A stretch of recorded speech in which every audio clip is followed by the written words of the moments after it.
Halo Bapak Ibu semuanya yang bersuka cita dan merasakan hadirat Tuhan, lambaikan tangan. Mel bisa main soft-soft aja. Saya pakai ini dulu nih, supaya kontekstual gitu kan sama khotbahnya. Ya, sebelum kita masuk dalam pemberitaan firman Tuhan, kita berdoa sekali lagi ya. Kami bersyukur Tuhan Yesus untuk setiap anugerah dan kebaikan Tuhan, kesetiaan-Mu besar dalam kehidupan kami. Pagi hari ini kami ada semuanya karena bukti kesetiaan Tuhan. Kami kembali mau mendengarkan firman-Mu, biarkan setiap telinga terbuka, setiap hati juga terbuka, dan setiap pribadi boleh merespon firman-Mu dengan benar. Terima kasih Tuhan Yesus, kami siap terima firman-Mu dalam nama Tuhan Yesus, haleluya. Semua katakan amin. Ya, masih dalam rangka kemerdekaan Agustusan gitu kan ya, makanya pakai batik, pakai kebaya, saya juga pakai belangkon ya. Jadi hari ini saya akan share topik yang menghubungkan tentang tema nasionalis dan Alkitabiah. Tadi sudah disebutkan Bapak Gembala. Semoga di sini kita semua punya kedewasaan yang cukup untuk kita bisa mengerti bahwa ada dua hal yang kita harus pegang, antara tradisi dan kebenaran begitu ya. Tuhan bukan saja mau kita melestarikan budaya kita, karena Indonesia itu banyak sekali ya budayanya. Jemaat Karisma juga banyak macam-macam nih, ada yang Batak, ada yang Jawa, ada yang Chinese dan lain-lain, ada yang Manado, ada yang Nias juga. Tuhan bukan saja mau kita melestarikan budaya kita, tapi Tuhan juga tantangan kita sebagai orang Kristen adalah menghidupi kebenarannya. Gitu ya. Hari ini saya mau share tentang tradisi dan kebenaran, bisa diklik ya. Tradisi ini tentu bukan suatu hal yang asing buat kita semua, bahwa ini suatu yang sangat dekat dengan kehidupan kita, sangat melekat dalam identitas kita, bagaimana cara kita dibesarkan, bagaimana cara kita hidup. Disclaimer dulu Bapak Ibu, disclaimer dulu, supaya tetap aman gitu ya, supaya tetap aman. Dalam khotbah ini saya tidak akan menyebutkan sukunya, tapi saya hanya menyebutkan fenomena yang terjadi gitu ya. Jadi kalau Bapak Ibu merasa ini kayaknya aku ngerti nih, ya itu berarti Anda gitu. Ya gitu ya, saya tidak akan menyebutkan sukunya. Saya tidak sedang menyinggung siapa-siapa, tapi saya sedang menabrak saja. Menabrak tradisi dengan kebenaran. Ya, bilang sebelahnya siap-siap ditabrak. Siap-siap ditabrak. Mungkin ditambah sedikit mic-nya ya, supaya nggak teriak-teriak saya. G-nya ditambah sedikit mungkin. Next, slide kedua. Ini statement pertama saya. Saya kasih contoh bahwa tradisi itu seperti pagar. Pagar. Pada awalnya dibuat untuk melindungi. Tapi ini pertanyaannya, ini adalah masalahnya. Kalau pada akhirnya pagar itu terlalu tinggi, malahan bisa jadi penjara Bapak Ibu. Pagarnya terlalu tinggi. Jangan sampai kita membuat suatu sistem, manusia membuat tradisi, membuat sistem yang pada akhirnya itu menjadi penjara buat kita sendiri. Wow. Dan kalau kita bandingkan dalam zaman Yesus, ternyata hal ini sudah terjadi. Ada banyak ahli Taurat ini justru sibuk mempertahankan pagarnya. Sampai mereka lupa melihat taman yang indah yang Tuhan sudah sediakan. Di dalam Injil kita bisa lihat ada begitu banyak bagaimana Yesus menunjukkan keadaan di mana dia mengecam ahli Taurat. Dia mengecam ahli Taurat, kamu ini lebih mementingkan tradisimu daripada kebenaran. Kamu ini lebih mementingkan aturan-aturan manusia daripada ini loh, Tuhan mau tuh prinsipnya seperti ini. Dan pagi hari ini kita akan belajar beberapa prinsip tentang tradisi dan kebenaran. Semuanya pasang telinga ya, kita belajar sama-sama. Next, prinsip yang pertama adalah manusia di atas tradisi. Kita baca sama-sama ya, Markus 2 ayat 27. Di atas sudah ada, semoga terlihat sampai di belakang ya.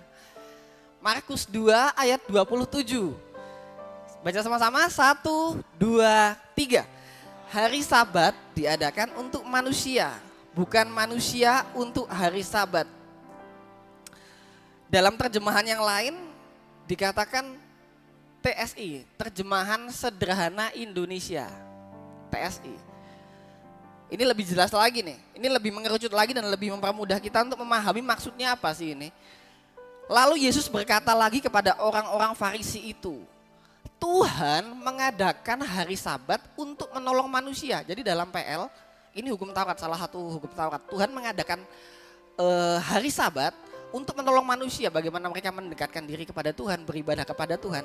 Ini ya, Tuhan mengadakan hari Sabat untuk menolong manusia, bukan untuk membuat hidup manusia menjadi budak hari Sabat. Nanti kita akan bedah pelan-pelan ayat ini ya.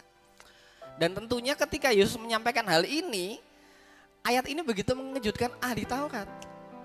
Kaget, ini ayat ini Yesus yang ngomong. Dan ditujukan kepada ahli Taurat. Yesus bilang, hari Sabat itu diciptakan untuk manusia, bukan manusia untuk hari Sabat. Ayat ini begitu mengejutkan ahli-ahli Taurat. Kenapa? Karena pada waktu itu hari Sabat adalah hari yang diagungkan. Hari yang dikhususkan. Bahkan kalau Bapak Ibu lihat 10 perintah Allah kepada orang Israel, hukum Taurat. Hukum nomor 4 adalah kuduskanlah hari Sabat. Tuhan sendiri yang bilang kamu harus menguduskan hari Sabat. Ada dalam 10 hukum Taurat. Dalam PL begitu banyak aturan tentang hari Sabat. Wah, jelimet. Waduh, dalam tradisi Yahudi kalau kita lihat, kalau kita belajar macam-macam deh. Di sana saya tuliskan, enggak saya tuliskan di PPT, saya tuliskan catatan saya, tidak boleh bekerja, tidak boleh berjalan terlalu jauh. Ini aturan-aturan hari Sabat. Berjalan tuh dibatasi. Tidak boleh menyalakan api. Loh, mau masak piye ibu-ibu? Nah ya, coba kita pernah pikir nggak? Ya mungkin konteks sekarang sama konteks dulu beda gitu ya. Kita masak pakai kompor, enggak tahu kalau orang Israel masak nggak pakai api atau gimana ya. Mungkin tumbuh-tumbuhan apa gimana gitu ya. Tapi ini salah satu aturan yang ada dalam hukum Taurat. Tidak boleh menyalakan api. Bahkan ada yang sampai menghitung berapa langkah yang boleh dilakukan. Loh, ini kan apa ya? Rumit sekali gitu. Berapa langkah yang boleh dilakukan? Ada yang menghitungnya. Nggak boleh berjalan terlalu jauh. Nggak boleh main jauh-jauh. Jadi kalau sekarang justru orang Kristen itu habis ibadah kita main sama-sama gitu kan, keluarga, liburan keliling lah, family time gitu. Ada yang ke Jogja, ada yang ke Semarang, macam-macam gitu. Ya naik mobil ya enggak dihitung ya, langkah. Tapi di waktu itu perjanjian lama sampai langkah kaki aja dihitung, nggak boleh terlalu jauh. Hari Sabat ini hanya salah satu aturan yang ada dalam perjanjian lama. Dari sekian banyak aturan yang Tuhan berikan kepada bangsa Israel.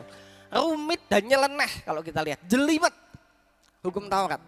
Nah, pada akhirnya orang Yahudi ini melakukan aturan-aturan perjanjian lama, salah satunya juga hari Sabat, bukan karena pengertian mereka, tapi hanya sebatas hukum yang menuntut untuk dilakukan.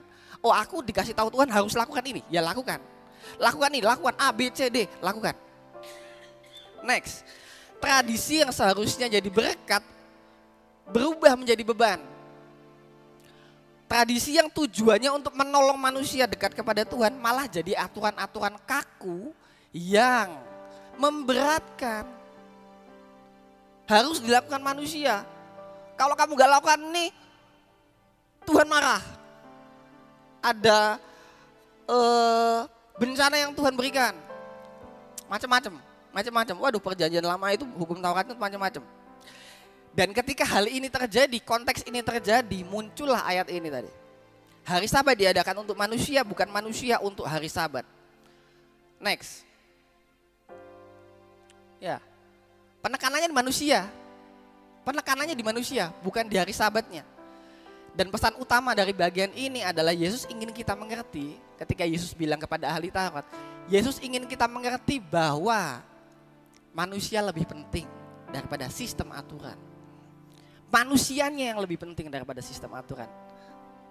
Dalam konteks ini ya, manusianya lebih penting daripada sistem aturan. Tapi ketika masalahnya adalah ahli Taurat ini lebih berpegang kepada tradisi, maka Yesus kritik habis-habisan. Yesus tahu kok sebenarnya, Yesus tahu. Mereka harus menghormati hari Sabat itu Yesus tahu. Yesus juga orang Ibrani, Yesus juga orang Yahudi. Yesus tahu hukum Taurat. Tapi kalau pada akhirnya hukum itu membuat ahli-ahli Taurat tidak punya kasih terhadap sesama, itu yang dipertanyakan. Itu yang menjadi masalah. Nanti Bapak Ibu baca ya konteksnya seperti apa. Hari Sabat diadakan untuk manusia. Yesus menghardik ahli-ahli Taurat. Next, coba kita bandingkan dengan ayat lain. Dalam Markus 7 ayat 8 dan 9. Kamu mengabaikan perintah Allah untuk berpegang pada adat istiadat manusia. Wah, ini jelas lagi nih. Kamu mengabaikan perintah Allah untuk berpegang pada adat istiadat manusia. Ayat 8, di ayat 8 di situ dikatakan ada kata mengabaikan. Perintah Allah kamu abaikan untuk berpegang pada adat istiadat. kalau kita gali lebih dalam, kata mengabaikan itu jika dianalisa lebih dalam lagi bukan saja berarti tidak mempedulikan. Next. Ya. Jadi mengabaikan bukan saja, kemarin Bu Grace cerita kalau naik motor gitu, dia mengabaikan, nah fokus ya. Nggak lihat kanan kiri ya gitu kan. Naik motor ya fokus ke depan, pandangan, diabaikan. Bukan saja sengaja tidak memperhatikan, tapi makna yang lebih dalam adalah sengaja menyingkirkan dan melepaskan. Udahlah, perintah Tuhan udahlah, kebenaran udahlah, yang penting tradisi dan aturan ini aku lakukan. Tadi loh, melakukan hanya berdasarkan tuntutan saja, bukan berdasarkan pengertian. Rupanya ini yang dilakukan ahli Taurat. Mereka terlalu fokus dengan tradisi, bahkan secara sadar menyingkirkan firman Tuhan. Dalam ayat ini ada dua kata kerja, ada dua kata, dan pada akhirnya menghasilkan dua sikap. Satu, meninggalkan firman Tuhan, bisa next mungkin. Satu, meninggalkan firman Tuhan, dan kedua, berpegang pada tradisi manusia. Ini dua hal yang kontras yang dilakukan oleh ahli Taurat. Allahnya sengaja dilupakan, Allahnya secara sengaja disingkirkan, kebenarannya secara sengaja disingkirkan, dilupakan, tapi tradisinya dipegang. Di ayat 9 itu dikatakan ada kata memelihara. Memelihara. Memelihara itu dalam bahasa Yunani dipakai kata teresete. Ini sebenarnya kata yang bagus loh. Ini kata yang positif, memelihara. Teresete artinya setia mempertahankan sesuatu dengan disiplin. Loh, bagus. Setia mempertahankan sesuatu dengan disiplin, bagus sebenarnya. Tapi sayangnya mereka setia dalam konteks yang salah. Gitu. Mereka lebih memilih aturan-aturan manusia, tapi mengesampingkan kebenaran dari Tuhan. Yuk next lagi yuk. Poinnya adalah satu, tradisi itu hanya sarana, bukan tujuan utama iman kita. Sarana aja. Tradisi itu bicara tentang sistem yang dibuat manusia, diciptakan untuk menolong manusia, itu hanya sarana kita aja untuk mencapai tujuan kita. Tapi penekanannya di manusia, bukan tujuan utama si tradisi ini. Begitu juga dengan hari Sabat. Hari Sabat itu adalah sarana saja. Sarana untuk mencapai tujuan yaitu bersekutu dengan Tuhan. Nah, gitu kan. Hari Sabat. Sarana saja. Tujuannya untuk mengasihi sesama. Tujuannya, kamu harus mengasihi sesama. Kalau begitu, nanti kalau menikah, kasih mahar. Nah, mulai ada yang singgung nih, jeng. Gitu kan. Enggak ada yang tersinggung kok. Di sini sudah dewasa semua. Saya harus katakan ini dengan kasih, Bapak Ibu. Untuk kita mengasihi sesama, mau pakai tradisi apapun bebas, gitu kan. Yang penting tujuan utamanya mengasihi. Mau pakai mahar atau tidak terserah. Gitu kan. Tradisi boleh, pesta boleh, ucapan syukur boleh. Tapi adalah menjadi suatu kekeliruan ketika dalam ucapan syukur pada akhirnya pihak lain menekan dan menuntut orang lain. Kasih itu adalah kerelaan melakukan tanpa paksaan. Sementara kadangkala tradisi itu menuntut dan memaksa seseorang untuk melakukan sesuatu. Coba cek lagi dari dalam hati kita. Ketika kita melakukan sebuah sistem, ketika kita melakukan sebuah tradisi, apakah kita melakukannya dengan kasih, dengan rela hati, atau dengan paksaan, dengan tuntutan? Parahnya lagi ketika melakukan sebuah tradisi dan sistem, berdasarkan apa kata orang. Kalau aku nggak lakukan ini, apa kata orang? Waduh, nanti aku dikucilkan. Kemarin sharing di YouTube, salah satu bahan diskusinya di dalam kelompok saya, anak-anak muda ini ternyata butuh penerimaan. Mereka ingin diterima oleh teman-temannya. Dengan begitu mereka mengadaptasi tradisi yang dianut oleh teman-temannya. Tapi kalau kita lihat di sini ternyata manusia, itu kebutuhan manusia untuk diterima. Kadang-kala untuk kita bisa diterima dengan orang lain, kita ikut-ikutan gitu dengan aturan duniawi. Next. Tradisi ada untuk memelihara kehidupan manusia, bukan untuk menekan manusia. Contoh lagi, tradisi kematian. Tujuannya untuk menghormati leluhur, menghormati kakek nenek kita, keluarga kita. Dan pada akhirnya itu memakan biaya yang begitu besar. Kebenarannya adalah menghormati orang tua adalah wajib. Menghormati keluarga kita wajib. Dalam hukum Taurat juga Tuhan suruh hormati orang tuamu, gitu kan. Tapi ketika penghormatan itu diukur dari besarnya pesta, penghormatan itu diukur dari besarnya biaya yang dikeluarkan. Semakin besar semakin, wah aku menghormati leluhurku. Semakin pestanya semakin besar, wah aku ini menghormati keluargaku. Ketika penghormatan itu diukur dari besarnya pesta, maka tradisi itu sudah melenceng dari kebenaran. Next, kalau akhirnya tradisi itu membuat manusia kehilangan kasih, keadilan, dan belas kasihan, maka tradisi itu bertentangan dengan kebenaran. Tadi malam di Mangga 5 depan rumah kami lapangan ada acara 17-an gitu ya. Panggung. Nah, jadi ada pentas dari beberapa RT gitu menampilkan gitu. Ada penampilan. Saya juga ada beberapa waktu saya lihat, menikmati juga, wah, seru juga. Dari tradisi itu kita bisa menjalin kasih, bagus. Apakah itu salah? Tidak. Ada tradisi-tradisi yang bagus gitu ya, untuk kita bersosialisasi dengan orang lain, untuk kita mengakrabkan diri dengan orang lain, bagus. Tradisi-tradisi yang salah adalah ketika itu sudah bersinggungan dengan kasih, keadilan, belas kasihan. Dan pada akhirnya kita lebih fokus kepada sistemnya bukan kepada manusianya. Sama seperti yang dilakukan ahli Taurat. Next, Yesus berkali-kali menunjukkan bahwa ia menentang tradisi Yahudi. Dan ketika Yesus bertindak seperti itu, ahli Taurat marah gitu. Ini contoh-contohnya nih. Yesus versus hukum Taurat. Yesus ini orang Yahudi loh, orang dalam. Tapi dia mengkritik sistem yang ada di dalamnya. Aturan-aturan yang ada di dalamnya. Menyembuhkan pada hari Sabat. Tadi jelas salah satu hukum dalam hari Sabat adalah tidak boleh melakukan pekerjaan apapun. Menyembuhkan ini kata kerja. Tidak boleh melakukan pekerjaan apapun. Tapi Yesus melakukan ini. Menyembuhkan orang lain pada hari Sabat. Yang kedua, murid-murid memetik gandum. Dan Yesus membela mereka. Gak boleh loh murid-muridmu itu petik gandum. Gak boleh bekerja pada hari Sabat. Tapi Yesus bela murid-muridnya. Yang ketiga, ini yang menarik. Menyentuh orang kusta. Matius 8 ayat 1 sampai 4. Coba kita buka sama-sama. Saya tidak cantumkan di sini, kita buka saja deh. Matius 8 ayat 1 sampai 4. Ayo kita buka, yang punya Alkitab bisa buka sama-sama. Matius 8 ayat 1 sampai 3 aja deh, sampai 3. Saya baca ya. Matius 8 ayat 1 sampai 3. Setelah Yesus turun dari bukit, orang banyak berbondong-bondong mengikuti dia.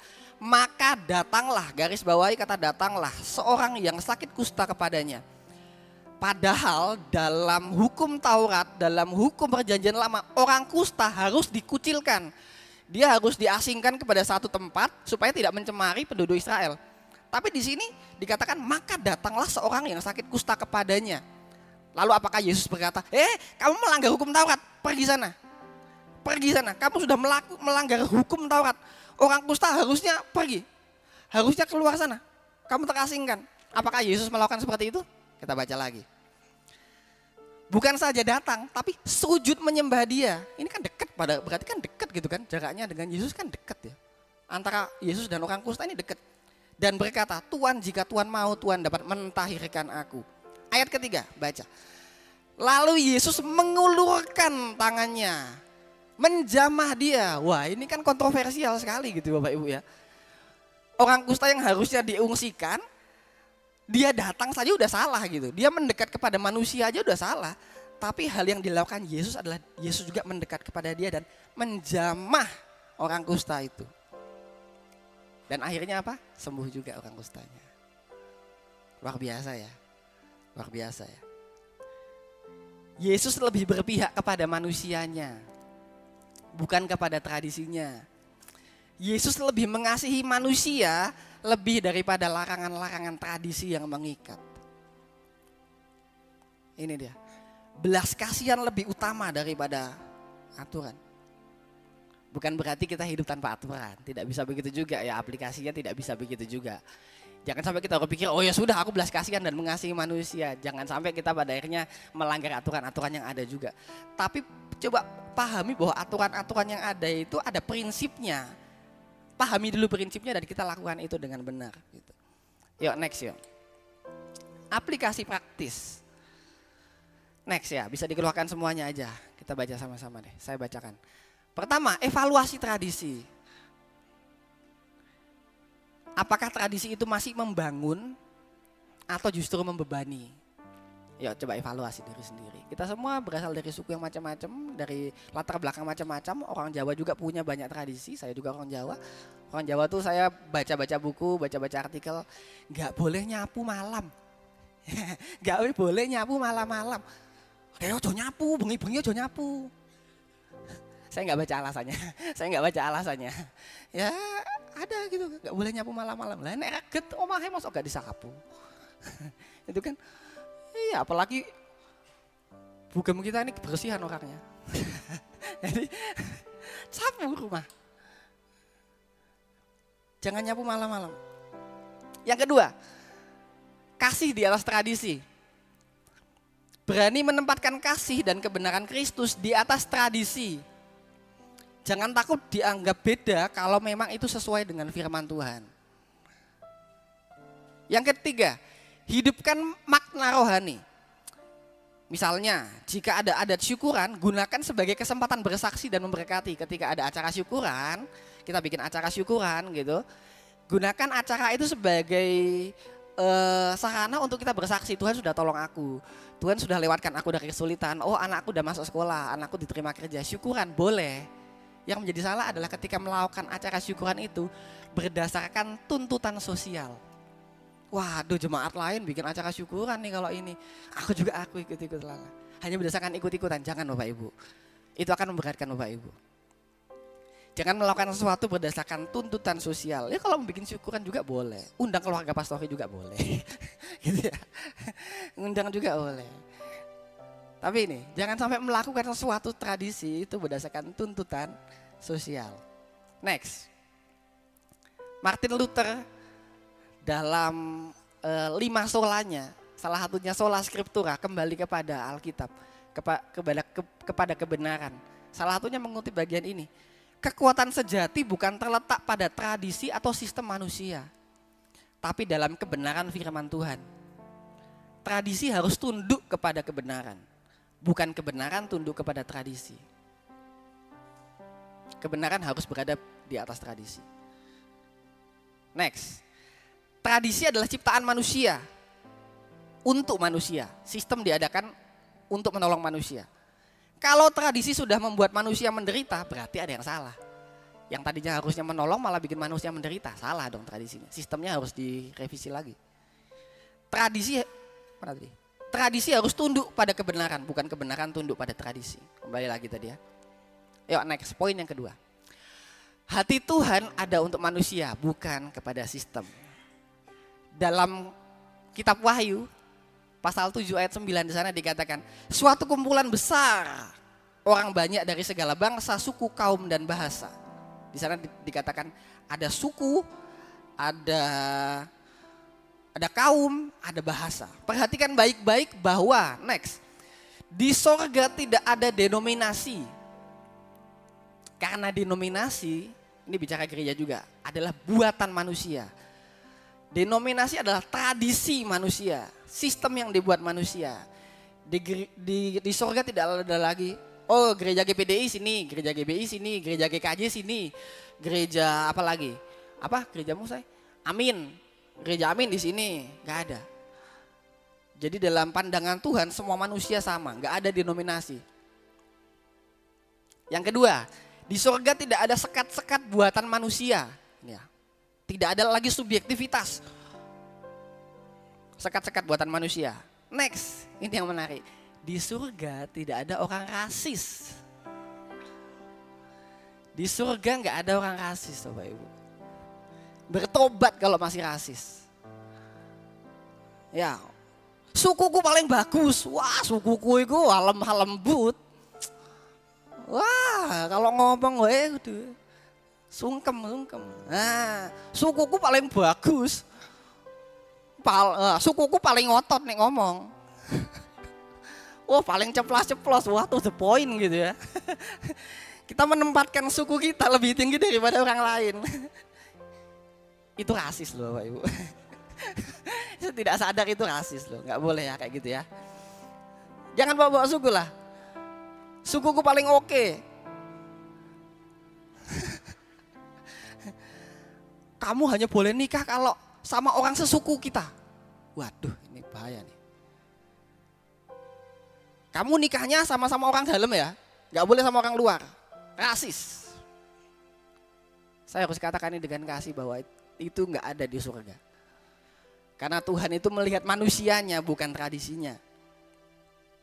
Yang Tuhan kasihi adalah jiwa-jiwa, bukan sistem buatan manusianya. Yang Tuhan kasihi itu jiwa-jiwanya. Suku, lalu apa tadi?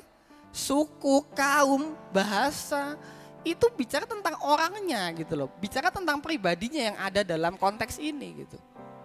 Bukan tradisinya yang Tuhan cari. Memang sejak dulu gitu manusia cenderung untuk membangun sistem. Entah itu sistem adat, sistem agama, bahkan sistem gereja. Membangun sistem, membangun tradisi. Saya jadi ingat. Nanti di surga Tuhan nggak bilang, kamu di dunia dulu udah beli babi berapa banyak? Kamu udah lompat batu belum? Ya kan? Kamu nyapu nggak kalau malam-malam? Kalau nyapu nggak ada di sini kamu.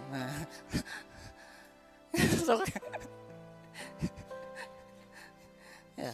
Kamu menghormati leluhurmu dengan bikin pesta enggak? Tuhan enggak mengacu ke tradisinya loh. Tuhan enggak tanya gitu.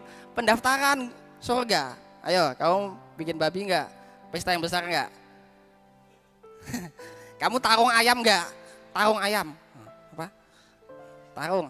Apa? Sabung ayam ya. Kamu main itu enggak? Ayo. Itu tetanggamu pada main loh, kamu main enggak? Ayo. Boleh Bapak Ibu, boleh kok. Tradisi itu bagus, banyak yang bagus dan kita juga sebagai orang Indonesia bangga dengan itu. Beberapa waktu yang lalu Bapak Ibu Gembala dikasih kesempatan Tuhan untuk ke Israel.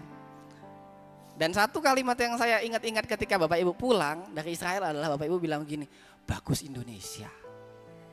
Bagus Indonesia. Gimana pun bagus Indonesia. Gitu. Pak Ian aja yang Belanda pindah Indonesia. Ya kan? Indonesia is beautiful. Ya. Bagus Indonesia. Kemarin di acara youth saya ajak ada 2 bule dari saya belum tanya dari mana tapi saya ajak mereka untuk ikut ibadah. Indonesia, kita harus bangga dengan budaya kita. Boleh melakukan tradisi, boleh. Bagus dan baik. Kita juga sebagai orang-orang Kristen juga jadi contoh melestarikan budaya-budaya yang baik. Tapi jangan sampai kita terikat dengan tradisi itu. Lebih parahnya lagi mengikatkan diri pada tradisi itu. Tarung ayam boleh, sabung ayam boleh. Ya, sabung ayam boleh, ikut tradisi boleh nggak masalah. Yang jadi masalah adalah ketika main ayam lalu nggak ke gereja lah itu. Nggak cari Tuhan, itu kan. Judi, tradisinya judi. Teman-teman di kantor aku tuh banyak yang main dikit-dikit gitu ya. Kayaknya enak jadi lalang nih. Gandum dan lalang gitu kan. Dari kumpulan itu kayaknya enak nih. Ikut-ikutan tradisi lah. Yuk next. Sedihnya adalah tradisi manusia bukan aja bicara tentang hal-hal sekuler. Tapi juga tentang rohani. Tradisi rohani. Ini contohnya nih.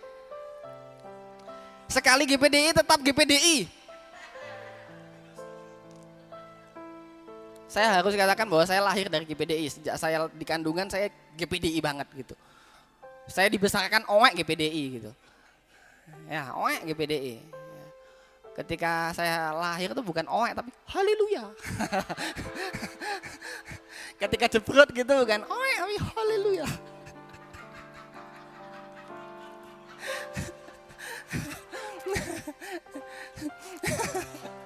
Haleluya itu kan apa ya? Ya itu bahasa surgawi tapi kadang-kadang tuh dipakai orang GPD ini haleluya haleluya nih. Orang GPD ini pakai haleluya haleluya nih gitu kan. Ya tapi saya nggak setuju dengan statement ini sekali GPD tapi GPD no. Karena GPD itu bicara tentang denominasi. Jangan sampai kita terjebak kepada subjektivitas rohani. Subjektivitas rohani. Doktrin ini yang paling benar, doktrin sana salah. Doktrin ini yang paling benar, doktrin itu wah sesat. Waduh, kalau udah bilang klaim orang lain sesat itu kayak dirinya tuh Tuhan gitu ya. Seringkali tuh gitu Bapak Ibu. Manusia itu berdebat sistem, berdebat tradisi. Padahal yang Tuhan lihat adalah hati manusianya. Ini kelihatan ya Bapak Ibu, semoga bisa baca. Ini relate banget nih, sehari-hari banget kita nih. Cara ibadah ini yang paling benar. Ibadah harus pakai baju putih. Ada Bapak Ibu gereja yang begitu. Membuat sistem ibadah harus pakai baju putih. Prinsipnya apa gitu kalau saya ya. Prinsipnya apa? Tuhan cari hati kok, bukan hanya sebatas penampilan aja. Langsung capture katanya Pak Ari, siap-siap putih, jeng jeng jeng jeng jeng, langsung terbang gitu siap ya. Akhir zaman. Ini sistem nih, tradisi. Next. Yesus bilang, bangsa ini memuliakan aku dengan mulutnya tetapi hatinya jauh daripadaku. Kata memuliakan aku dengan mulutnya itu bicara tentang ibadah. Kita bernyanyi, kita beribadah kepada Tuhan, kita memuji Tuhan. Ya toh? Tradisi, beribadah. Ini tradisi yang dilakukan bangsa Israel. Bangsa ini melakukan tradisi, beribadah, memuliakan aku dengan mulutnya. Tapi hatinya jauh daripadaku. Apa artinya? Tuhan itu menekankan hatinya, bukan menekankan ibadahnya. Jadi boleh Bapak Ibu dengar khotbah, tapi kalau hatinya enggak connect sama firman Tuhan, percuma. Percuma. Jadi masalahnya bukan di ibadah atau tradisinya. Ya. Tapi Tuhan lebih fokus kepada hati manusia. Kembali lagi ke sorga. Begitu juga di sorga, semua suku bangsa dan bahasa, kaum akan ada di sana. Tanpa melihat tradisi sorga, tanpa melihat tradisi dunia, Keselamatan menuju sorga tidak ditentukan oleh tradisi manusia. Tapi keselamatan ditentukan bagaimana kita berpihak kepada tradisi surgawi. Yaitu apa? Kebenaran yang Tuhan beri. Ketika saya mempersiapkan hal ini, saya dapat satu rema seperti ini, bahwa dalam konteks Alkitab, Israel itu adalah bangsa pilihan Tuhan, Bapak Ibu. Israel. Tuhan begitu berpihak kepada Israel gitu ya. Dalam PL itu sudut pandangnya Israel. Israel itu seperti anak emasnya Tuhan gitu ya. Tapi ini yang menarik. Bahkan Israel yang bangsa pilihan Tuhan, ketika mereka tidak meresponi keselamatan daripada Tuhan, Yesus datang kepada mereka, mereka nggak percaya. Maka keselamatan yang tadinya jatahnya Israel itu dialihkan kepada bangsa lain, kepada kita Israel rohani. Kalau Tuhan fokus sama suku, kalau Tuhan fokus sama tradisi dan subjektivitasnya Tuhan, Israel bangsa pilihanku, walaupun mereka berdosa, mereka tetap selamat. Enggak begitu Bapak Ibu. Kalau Tuhan fokus sama Israel aja, maka pada akhirnya kita enggak beroleh keselamatan. Karena fokusnya hanya Israel, bangsa pilihan, subjektif. Tapi karena Tuhan fokus sama hati manusianya, maka penekanannya adalah barang siapa yang percaya kepadanya. Barang siapa? Bukan Israel. Barang siapa? Ini mengacu kepada kita semua. Barang siapa yang percaya kepadanya dan melakukan kebenarannya. Percaya di mulut, tindakan melakukan. Akan diselamatkan. Yuk next yuk. Keselamatan bukan soal sistem agama, tradisi atau identitas lahiriah. Tapi soal manusia yang ditebus dan melakukan kebenaran. Aplikasinya buat kita adalah mana yang lebih penting buat kita Bapak Ibu? Mana yang lebih penting? Coba koreksi, coba kita lihat ke dalam diri. Menjalankan tradisi duniawi atau mengerjakan keselamatan yang Tuhan beri? Gitu. Kita renungkan sama-sama, mana yang lebih penting buat kita? Kita mengikuti tradisi duniawi atau kita melakukan kebenaran yang Tuhan ajarkan? Yuk next, poin terakhir. Oke, ini minggu lalu Pak Boas sudah sharing. Saya coba kembangkan sedikit. Akulah jalan dan kebenaran dan hidup. Dalam Yohanes 14 ayat 6 ini kata Yesus sendiri. Akulah jalan dan kebenaran dan hidup. Yesus bilang bahwa dia adalah jalan dan kebenaran dan hidup. Dalam bahasa Yunani setidaknya ada dua kata, bisa next. Dalam bahasa Yunani setidaknya ada dua kata tentang hidup. Yang pertama bios. Bios ini bicara tentang hidup jasmani, hidup lahiriah, fisikal. Hidup jasmani, dan dari kata bios ini muncul kata biologi, ya kan? Bios plus logos, biologi, biografi, biodata, itu kan? Dari kata bios muncul, ada banyak lagi kata-katanya. Ini saya hanya tulis 3 aja. Dari kata bios muncul banyak kata ini. Dari sini kita bisa lihat bahwa kata bios ini menunjuk kepada kehidupan fisik, kehidupan jasmani, bios. Dan sadar atau tidak, yang jasmani ini akan menuju kepada kematian. Yang jasmani ini selalu berujung kepada kematian. Yang lahiriah ini pada akhirnya diarahkan Tuhan, pada akhirnya karena dosa manusia ya, mati juga. Sementara, yuk next. Yang kedua, yuk bisa klik aja deh. Kata yang kedua tentang hidup adalah zoe. Berarti hidup kekal, hidup rohani. Jadi ada 2 perbedaan, yang tadi bios, hidup lahiriah, fisik. Yang kedua zoe, hidup kekal, hidup rohani. Dan perhatikan bersama-sama bahwa ketika Yesus katakan akulah jalan dan kebenaran dan hidup. Hidup di sini bukan mengatakan bios, tapi pakai kata zoe. Jadi Yesus sementara bilang begini loh, aku ini jalan, kebenaran, dan akan memberikanmu hidup yang kekal, bukan berujung kepada kematian. Ini yang Yesus sedang katakan. Yuk next lagi yuk. Saya harus katakan dengan kasih bahwa kadangkala, seringkali tradisi dunia ini tradisi dunia yang bertolak belakang dengan firman Tuhan, itu akan berujung kepada kematian. Dunia, jasmani, tradisi dunia yang bertolak belakang dengan kebenaran, saling singgung, ini akan membawa kepada kematian. Karena yang jasmani selalu menuju kepada kematian. Sementara Alkitab mengatakan bahwa kebenaran, yaitu zoe tadi, membawa kita kepada hidup yang kekal. Kebenaran yang sesuai dengan firman Tuhan membawa kepada hidup yang kekal. Mungkin seseorang di dalam dunia ini bisa punya bios, bisa sehat, bisa kaya. Punya hal-hal materi yang terlihat, oh aku cukup kok, aku banyak duit kok, aku sehat kok. Bios, kita bisa, punya bios bisa. Tapi tidak semua orang punya zoe. Tidak semua orang punya pengharapan tentang kehidupan setelah kematian. Next. Jadi ketika Yesus bicara, akulah jalan kebenaran, akulah jalan dan kebenaran dan hidup, ini bicara tentang jalan, cara hidupnya. Cara hidup, ayo pakai jalan yang Tuhan berikan. Kebenaran itu bicara tentang standarnya Tuhan. Standarnya Tuhan ya benar. Dan tujuan kita menuju kepada kehidupan. Ada 3 poin ini. Jalan, kebenaran, dan hidup. Cara, standar, dan tujuan. Tradisi sorgawi adalah perpaduan harmonis dari cara hidup, standar hidup, dan tujuan hidup yang berpusat kepada Kristus.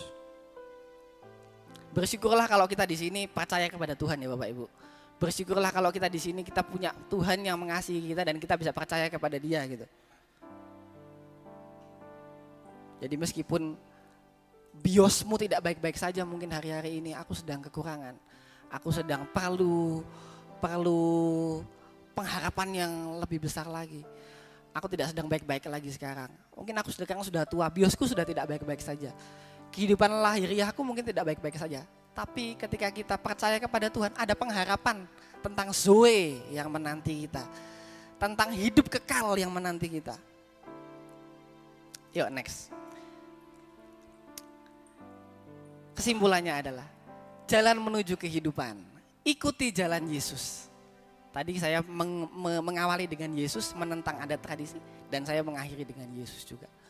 Ikuti jalan Yesus. Itulah tradisi sorgawi yang pasti menuju kepada kehidupan. Amin. Firman Tuhan saya serahkan kepada Bapak Gembala. Haleluya, puji Tuhan. Saya mau kasih informasi buat menantu saya.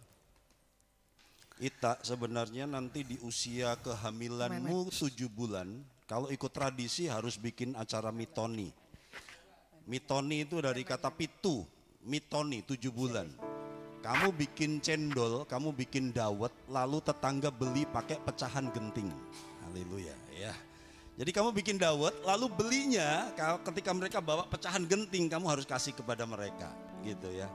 Ya, artinya apa? Tentu nggak alkitabiah. Haleluya ya. Dan kemudian pengumuman buat semuanya, nanti kalau cucu saya lahir, saudaraku, Anda mau datang ke rumah, mau kasih amplop kepada Vigo dan Ita, silahkan. Haleluya. Tapi jangan nunggu kiriman selapanan. Haleluya ya. Jadi saya dari awal memang orang yang tidak setuju itu, saudaraku ya. Karena tradisi mengatakan bahwa ketika lahiran, lalu mereka yang datang memberikan amplop, Ita sama Vigo dengar baik-baik, haleluya ya. Mereka harus dicatat namanya. Dan kemudian pada umur selapan itu berapa? 8 bulan? 35 hari, 35 hari. Kalian harus mengembalikan kepada mereka yang memberikan amplop kepada kalian. Haleluya ya. Jadi itu budaya yang dari awal, kalau itu sejak pernikahan kami memang tidak menerapkan. Karena itu memberatkan, saudaraku. Sehingga kadang-kadang terjadi di mereka yang menerapkan ini adalah lahiran tapi pengumuman keluarga, jangan datang ke rumah. Akhirnya seperti itu, jangan datang ke rumah, jangan kasih amplop.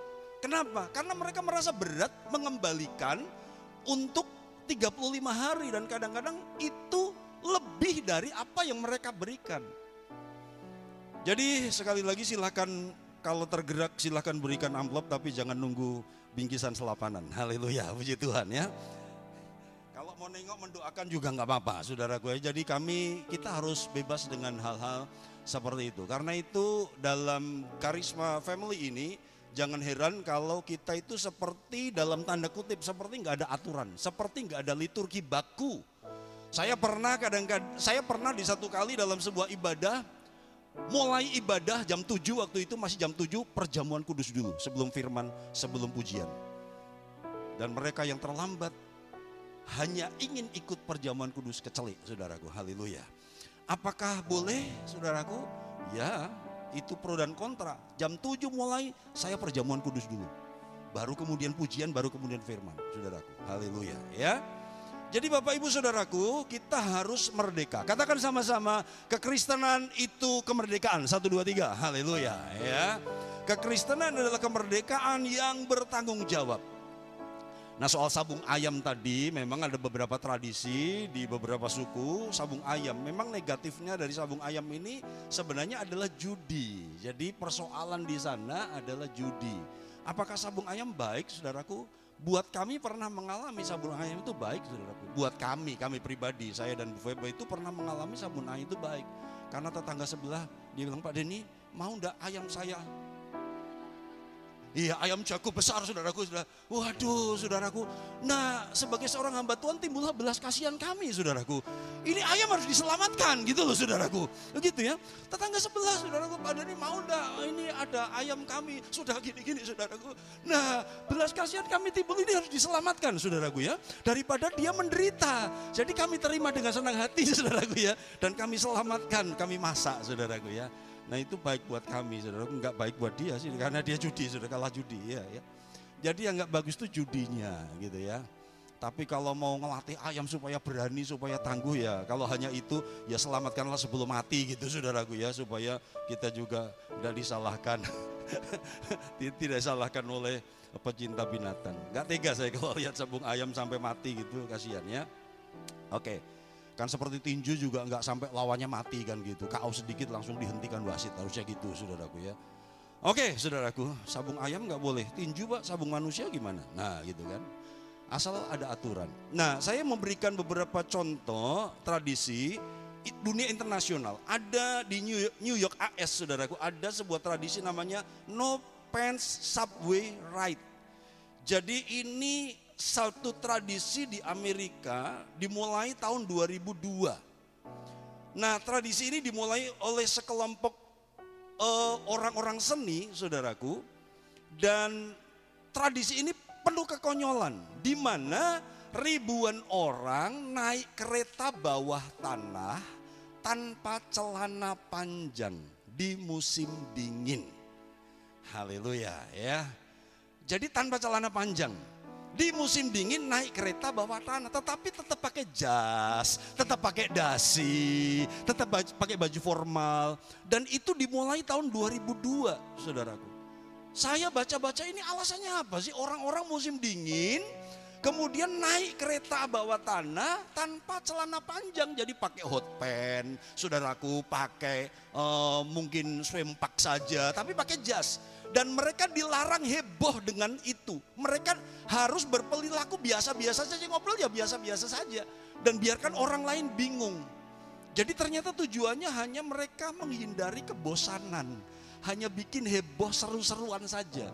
Jadi mereka nggak boleh saling mengomentari dan mereka tetap berperilaku biasa saja, pede aja, dan mereka nggak boleh membicarakan aksi mereka. Jadi ketika mereka aksi, ayo rame-rame kita lakukan dan kita beraktivitas seperti biasa, hanya ingin menghindari kebosanan, membuat sesuatu yang baru.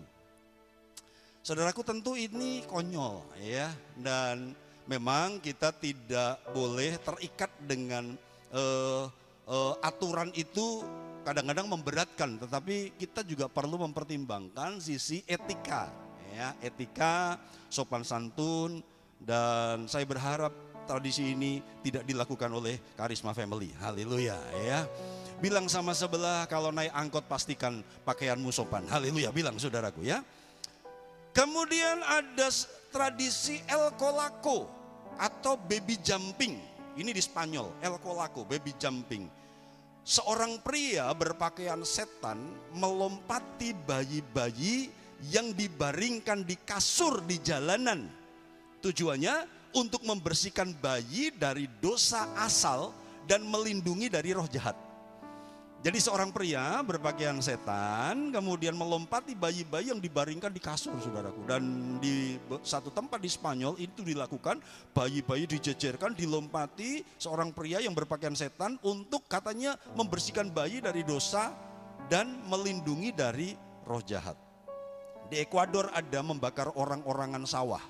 Orang-orang membuat orang-orangan sawah dan yang melambangkan kenangan buruk tahun lalu membakarnya sebagai simbol untuk mengusir kesialan dan memulai tahun baru dengan bersih. Nah gitu saudaraku. Nah kita orang percaya tentu kita tidak perlu melakukan hal yang seperti itu, karena kita tahu berkat Tuhan itu Tuhan yang mengerjakan. Perlindungan, pembersihan itu Tuhan yang sudah membersihkan kita dari segala kutuk, dari segala hal-hal yang jahat ya. Kalau membakar foto mantan boleh, haleluya, puji Tuhan ya. Tapi jangan dengan kebencian saudaraku, supaya kenangan kita hilang saja ya. Oke, boleh ya. Tapi bukan untuk membersihkan dari kenangan, boleh ya. Buanglah mantan pada tempatnya, haleluya. Bapak ibu saudaraku, dua lagi. Ada tradisi makan 12 anggur di Spanyol. Tradisi tahun baru ini dilakukan dengan makan 1 buah anggur setiap kali lonceng berbunyi menjelang tengah malam, yang dipercaya membawa keberuntungan. Jadi mereka melakukan setiap teng keletus, nah gitu saudaraku ya, kan 12 kali lonceng berbunyi di pergantian malam tahun baru. Supaya apa? Beruntung. Kita beruntung karena setiap minggu kita diberkati dengan keberuntungan yang ajaib. Haleluya. Yang terakhir, melempar piring Denmark. Di Denmark ada tradisi melempar piring ke pintu rumah teman-teman pada malam tahun baru untuk menunjukkan kasih sayang dan membawa keberuntungan menurut Universitas Cyber Asia. Jadi mereka tengah malam, menjelang tengah malam tahun baru, melempar piring ke pintu temannya. Supaya apa? Supaya beruntung. Jangan kita lakukan ya, jangan kita lakukan. Jangan lempar ke rumahnya Mbah Ruslan. Haleluya, puji Tuhan ya. Malam tahun baru supaya Mbah Ruslan beruntung, supaya aku beruntung, tak lempar malam tahun baru. Saudaraku, Mbah Ruslan kaget, haleluya, jundil, dan itu membahayakan. Bapak ibu saudaraku, tentu orang-orang yang ikut itu hanya karena tradisi, ya udah kebiasaan kampung sini. Jadi karena saya tinggal di sini supaya diterima harus melakukan. Bapak ibu kita sudah dengar firman Tuhan. Dan biarkan kita mengerti Tuhan lebih dari segala-galanya. Coba naik satu kunci. Kita nyanyi satu pujian sebelum kita pulang. Yesus, padamu ku berseru, Kaulah penyelamatku, terpujilah Kau Tuhanku. Mulutku memuji nama-Mu sepanjang umur hidupku, terpujilah Kau Tuhanku di atas segalanya. Yesus, Yesus, padamu ku berseru, Kaulah penyelamatku, terpujilah Kau Tuhanku. Mulutku memuji nama-Mu sepanjang umur hidupku, terpujilah Kau Tuhanku di atas segalanya. Yesus, Yesus, padamu ku berseru, Kaulah penyelamatku, terpujilah Kau Tuhanku, Kau Tuhanku. Mulutku memuji nama-Mu sepanjang umur hidupku, terpujilah Kau Tuhanku, terpujilah Kau Tuhanku di atas segalanya. Yesus, Yesus, padamu ku berseru, Kaulah penyelamatku, terpujilah Kau Tuhanku. Mulutku memuji nama-Mu sepanjang umur hidupku, terpujilah Kau Tuhanku di atas segalanya.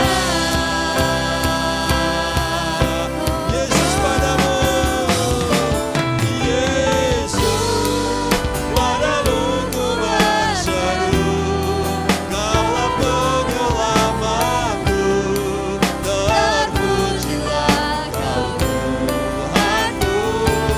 Mulutku memuji nama-Mu, Kaulah hidupku, terpujilah Kau Tuhanku di atas segala. Mari kita berdiri bersama-sama.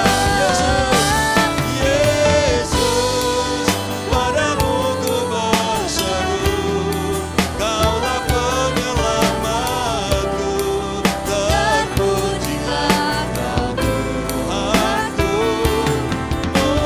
Mulutku memuji nama-Mu sepanjang umur hidupku, terpujilah Kau Tuhanku di atas segalanya. Kau Tuhan penolong dalam hidupku, Kau Tuhan penolong dalam hidupku. Ku percaya hanya kepadamu.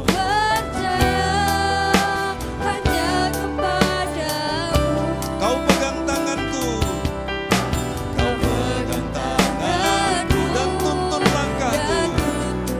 Yesus, Kau perlindungan. Yesus, Kau perlindunganku. Kau Tuhan kekuatan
bawa pertolongan kita di dalam nama Yesus. Kasih anugerah melimpah, keberuntungan, keselamatan, perlindungan.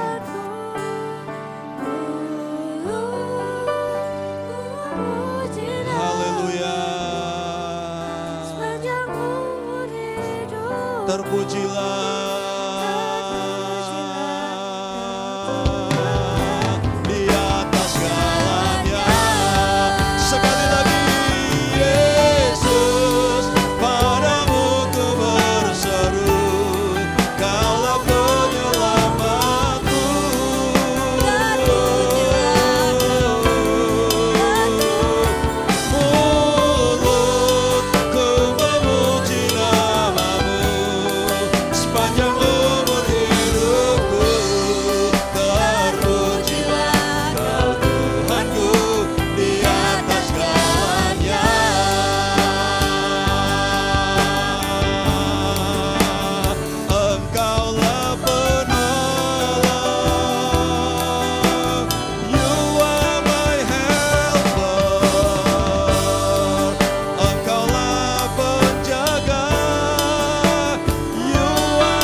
Kami mematahkan setiap mitos, kami mematahkan setiap tahayul yang diberikan untuk menakut-nakuti.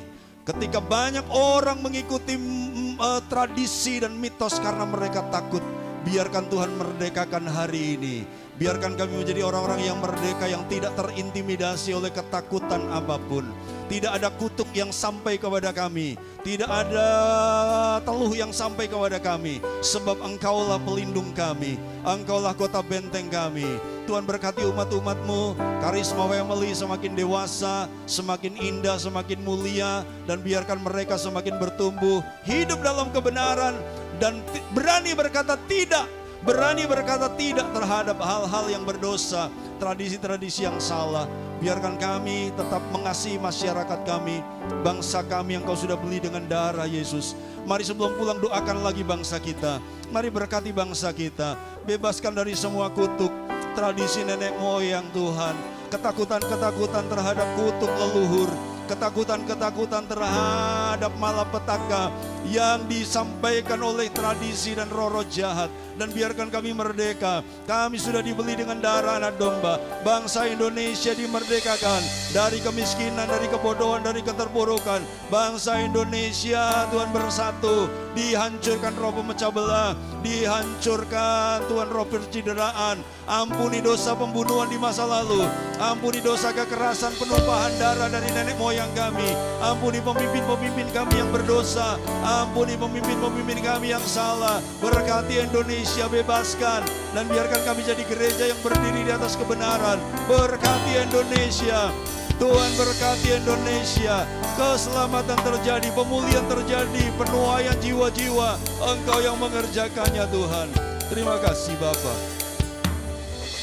Dan sekarang jemaat Tuhan pulanglah, bawalah anugerah dari Allah Bapa, kasih sayang anaknya yang tunggal, persekutuan Roh Kudus, memelihara roh jiwa tubuh sempurna tak bercacat sampai Yesus datang menjemput gerejanya. Terimalah keberhasilan yang maksimal, terimalah perlindungan yang sempurna, terimalah keberuntungan yang ajaib. Dalam nama Yesus, haleluya, amin. Selamat pagi, Tuhan berkati. Merdeka.